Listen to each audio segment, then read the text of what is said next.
Hello guys, in today's video I'm gonna show you how to turn on autoplay animated stickers in chat on your account on Telegram. Easy and quick.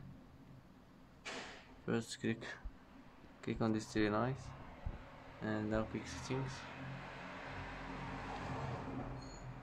and now click shot settings and now click animations and here you will find it, autoplay in shot. Just click on it and it will be turned on, and that's it. And that's it for today's video. If you like this video, don't forget to like and don't forget to subscribe.